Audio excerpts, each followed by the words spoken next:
Okay, so thank you very much, Mr. Mehmet, for accepting our invitation and joining this interview. Thank you very much. So we are ready to hear your viewpoints on Gaza, and later on there will be some questions. We would highly appreciate your answers. We welcome your viewpoints. Thank you very much. Dear Miss Mariam, many thanks for your invitation.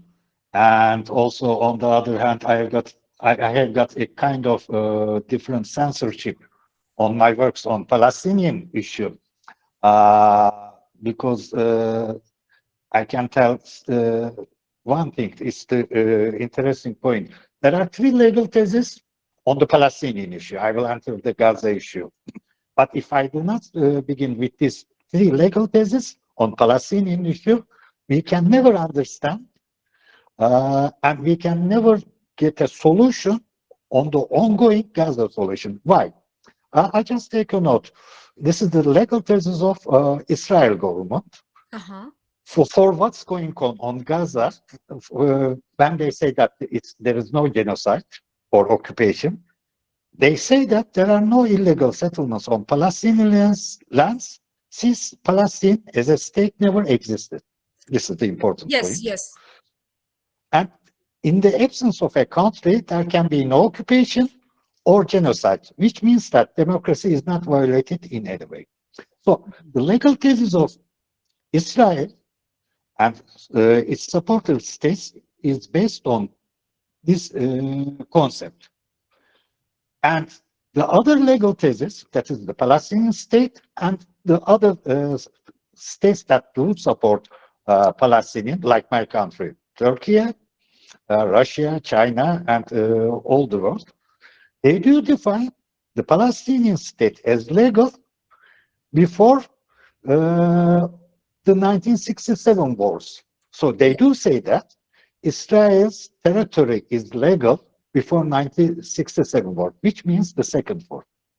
But this legal thesis, in fact, legalizes the Israel legal thesis and do say that, in fact, my theory is wrong. But all this wrong understanding is originated, I am the first person to say this in the world, from an international legal error in one of the UN Security Council resolutions, namely the UN Security Resolution 242 of 1967. And in this resolution, there are reserved two words come together. The UN Security Council asked for the withdrawal of Israel from the territories that it occupied from the recent conflict. When they do define the territory of Israel to be withdrawn from the recent conflict, everybody says that the UN Security Council is the highest authority. So if the UN Security Council asks for the withdrawal from the recent conflict, that means that the territories of Israel before the second war is legal. This is the legal thesis of it. But now let me tell the international legal error. Israel had given its declaration of independence, and in this declaration of independence, they defined their territories, and they defined their territories by the UN General Assembly Resolution 181. And when they do define their territories, because to be a member of the UN, you have to define your territories. And this is an obligation. And they say that my territories are subject to UN General Assembly Resolution 181. But then the first war began. But Israel made its application to the United Nations with a second letter, and with this declaration of independence after 1 year, after the end of the conflict, the first war. Yes. And when the UN accepted Israel as a member state, the territories defined in the UN General Assembly Resolution 181 was accepted. So it's a binding territory.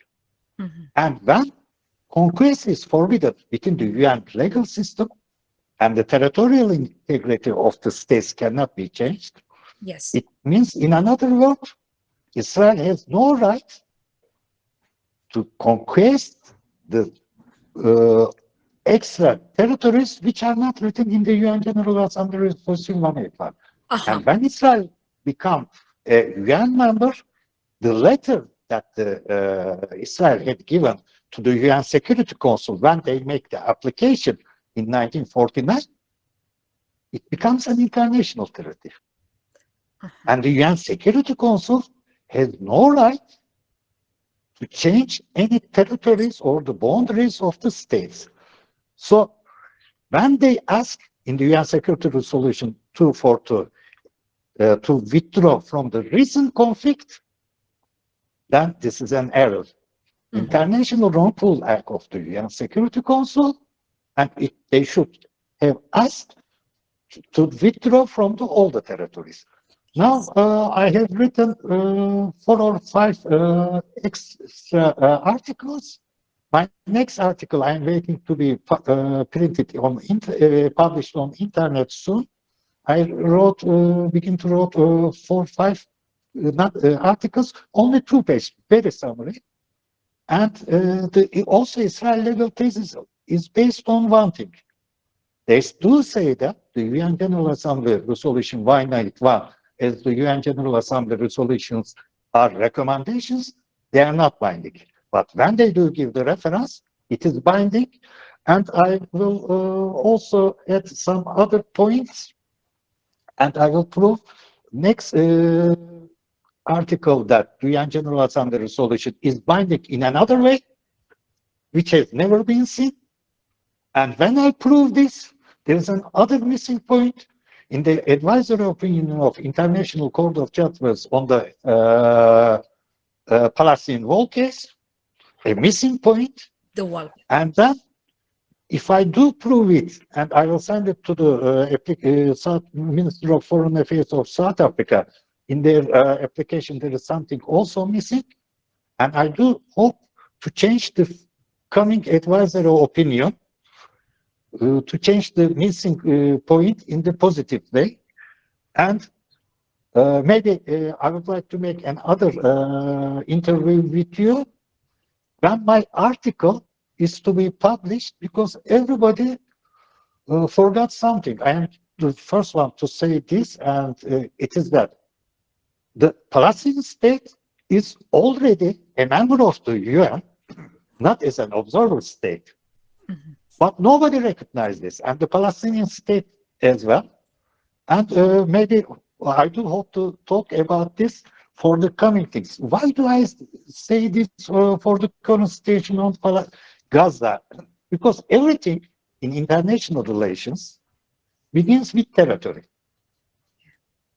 And for the crimes, the territory is the important point. For example, I want to give you an example.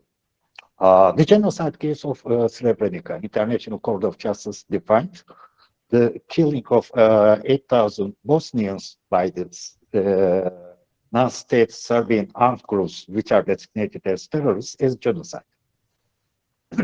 Because they say that the destruction of this population is irreplaceable. And after this advisory opinion, both Croatia and Serbia went to the International Court of Justice for the killings of around 12,000 people.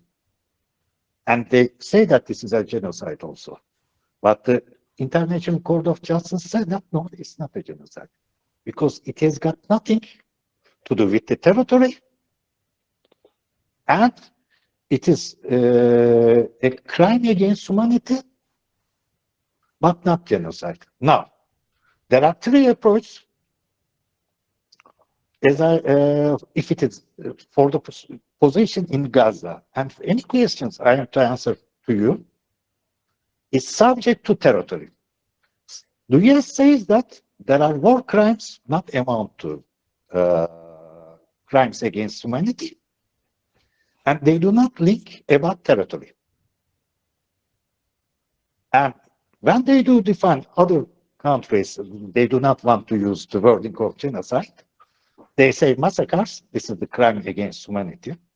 But I do say that this is a genocide. And I want to say something. I never use genocide word easily. And for example, on Sri Lanka, they say genocide, no. And for Uyghur issue, I do say that there is no genocide.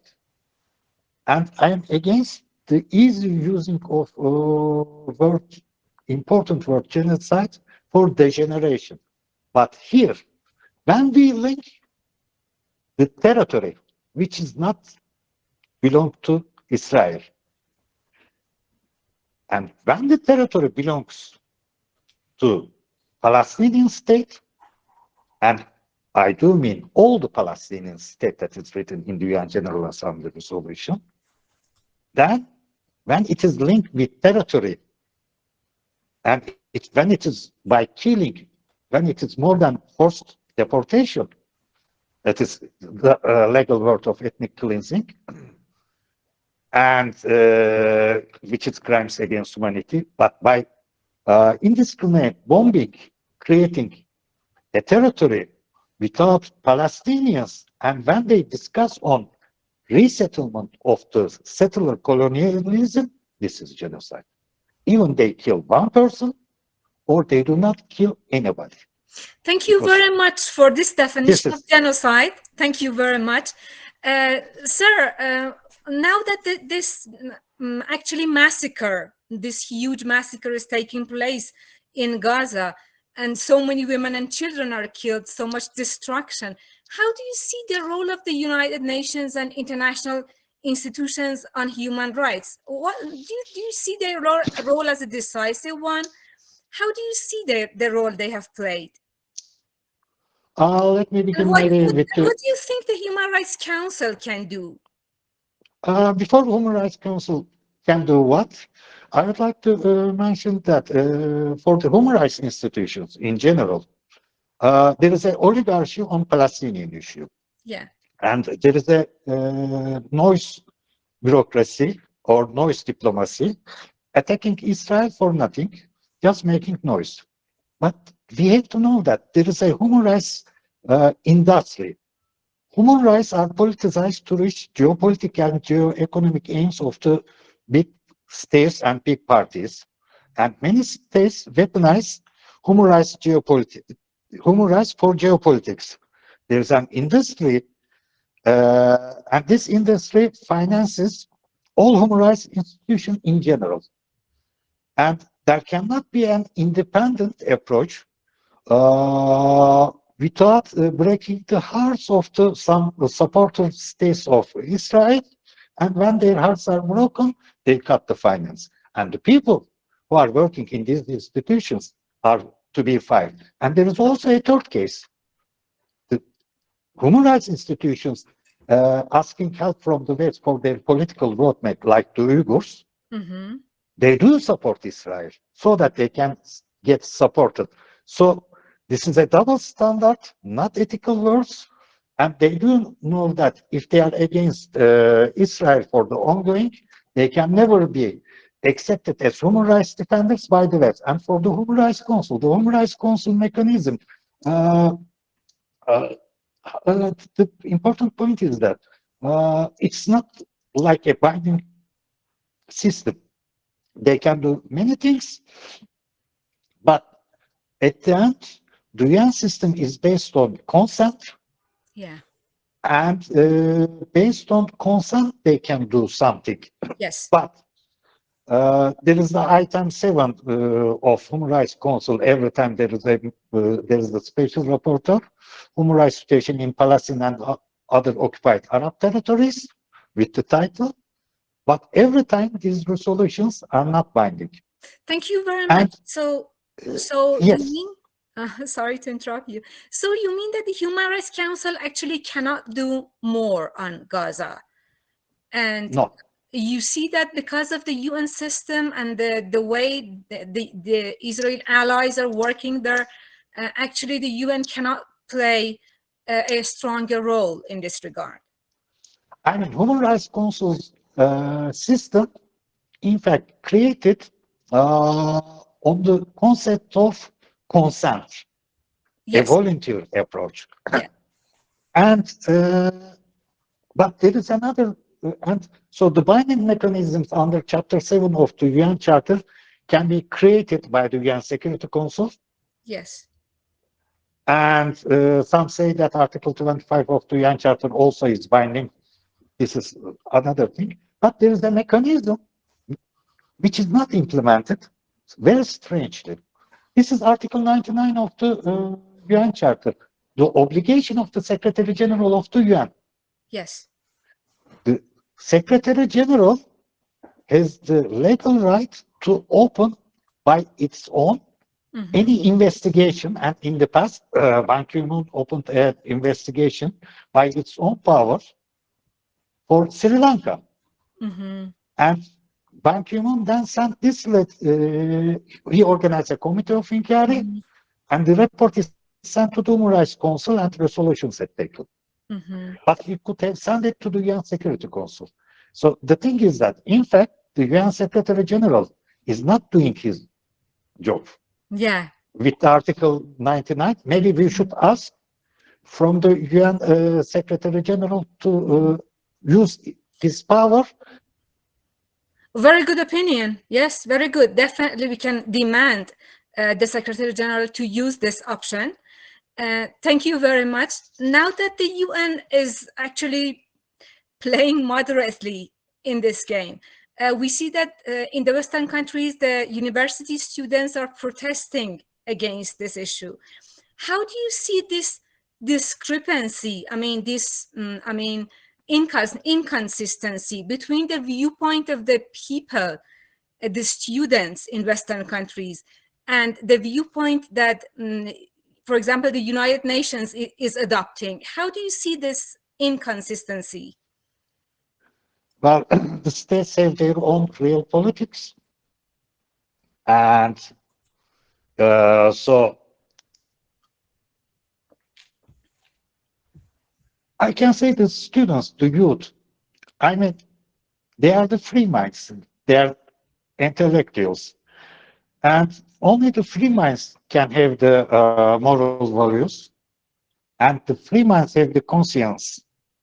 And but for the human rights institutions, as I mentioned, it is a human rights industry in the West. The people have the fear of being unemployed and can never find a human rights work. And human rights work are wonderful works. In fact, you do not work so much. I mean, there are some things you say you can earn good money. You can feel yourself as an intellectually important person in the society, but you can be, you can lose your job very easily and can never find another job. But for the young university students, they are not afraid of anything. And this is why they have got the moral values. And so the public opinion, what they are trying to do is with their conscience, moral values. And I can say that the West is not the same. I mean, in the human rights last council 55th session, the member states like Belgium, Finland, Luxembourg are voted in favor of Palestine. And for example, Switzerland and Malta is always in favor of Palestinian issue. So when we look at this, I'm really hopeful. And I think the youth can go one step further, but subject to some other points. Thank you very much. Thank you.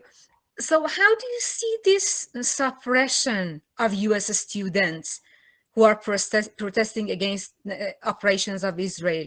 It seems that the United States would always advocate for freedom of speech, and now this unwavering support of Israel has given them such a priority that they have deprioritized their other values of freedom of speech, for example? Uh,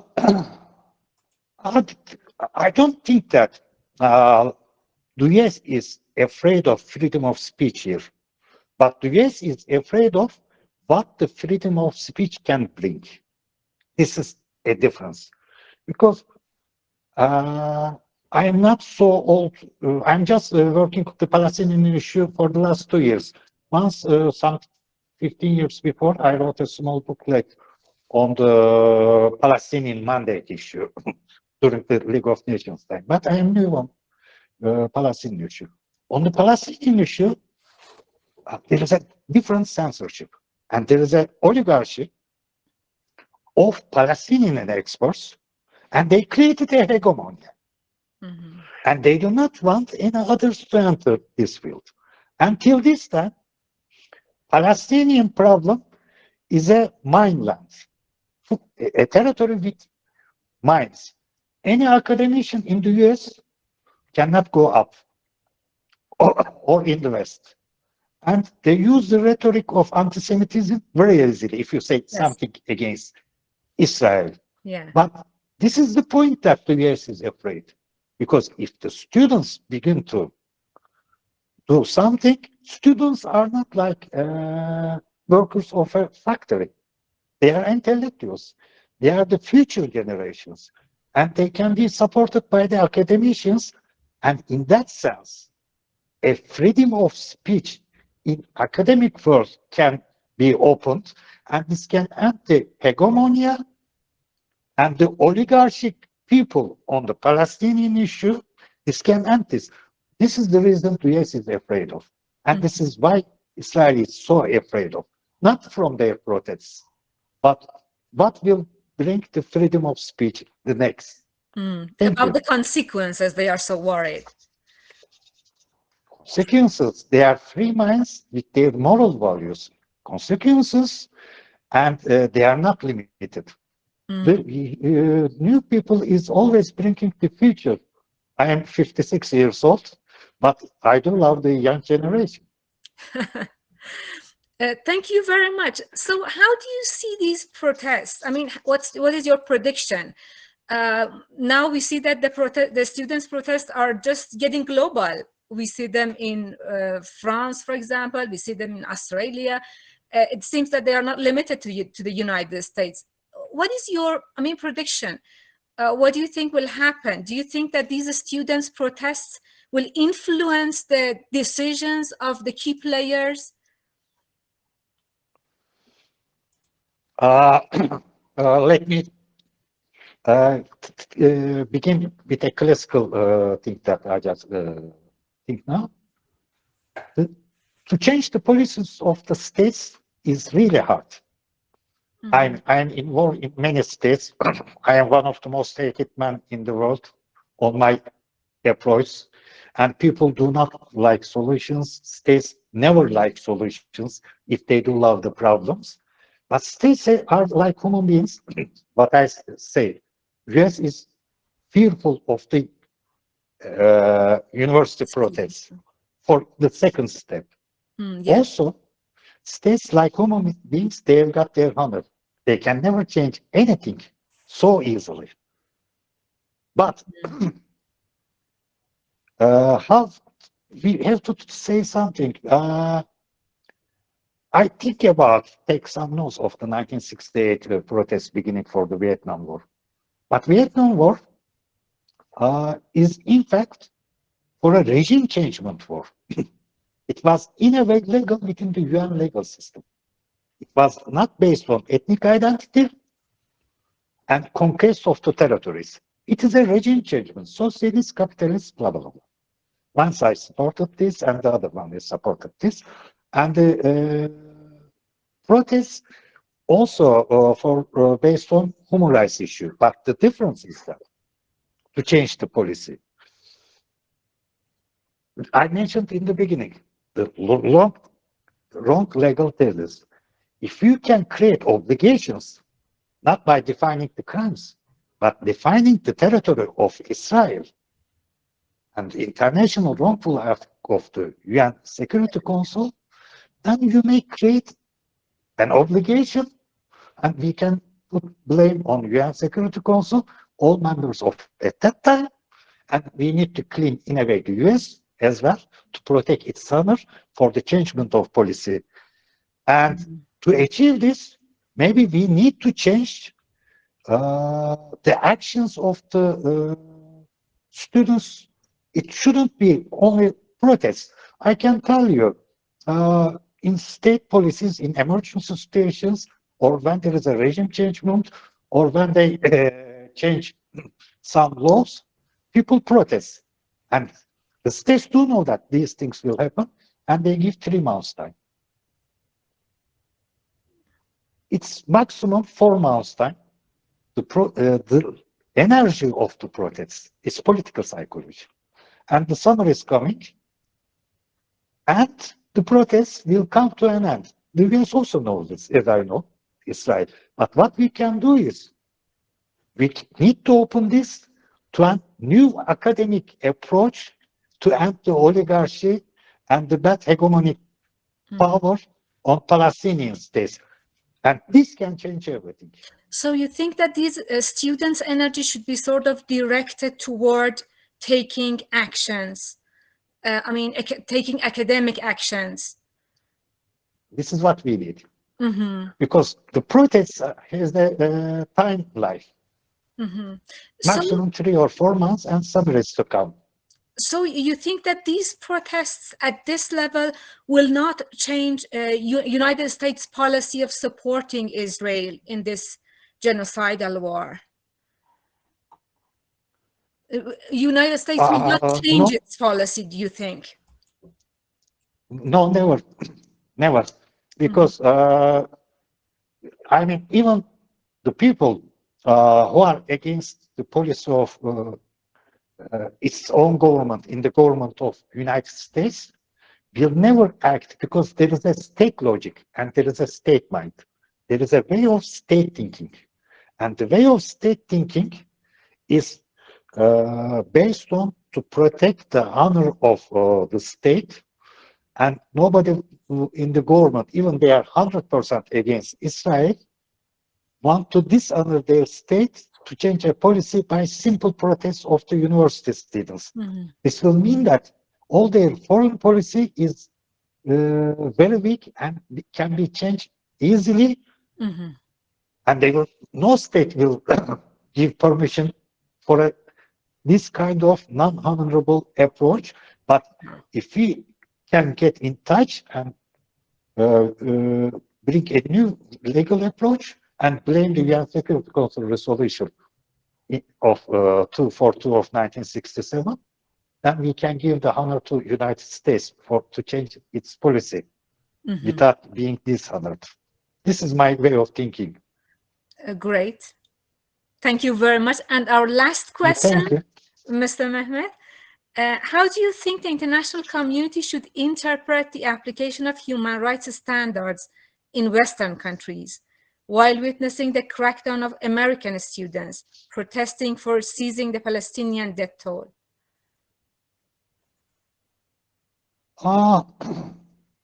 I mean, maybe we have to understand one thing.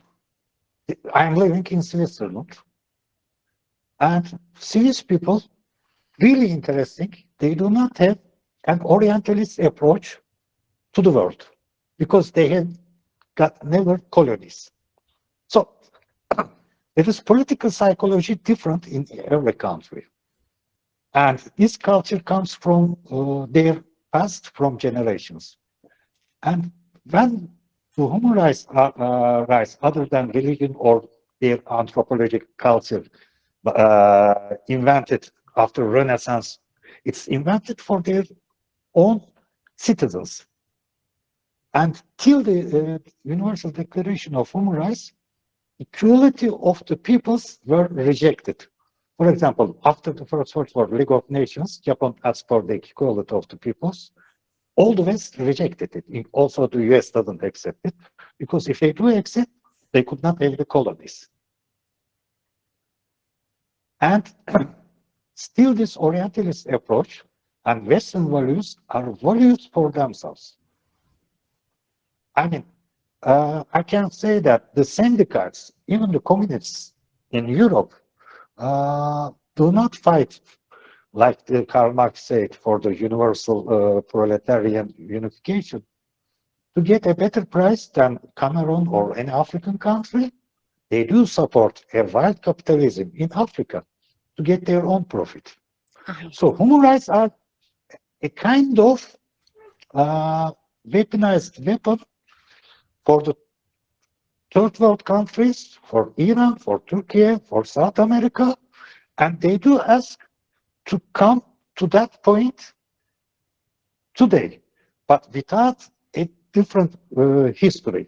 I mean, they do not let you get economically developed, but they do want you to have the same economic, the same human rights situation and concept with the same percentage of income. So with this approach, you cannot change the main approach of understanding what is terrorism, what is occupation, and if tomorrow there is a ceasefire, please believe in me, nobody will remember. And Mhm. people in Sudan is suffering, and they say that because of Palestinian issue, nobody look at us. Yeah.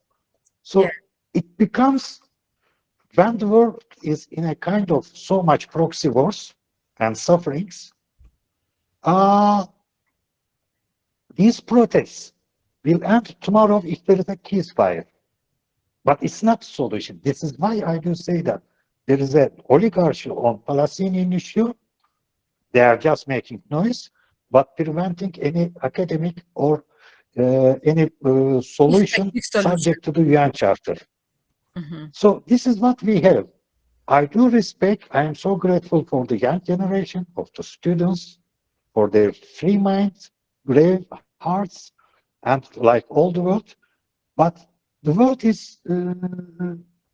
changed so much. Vietnam War was a syndrome because it was one of the first popular wars by televisions.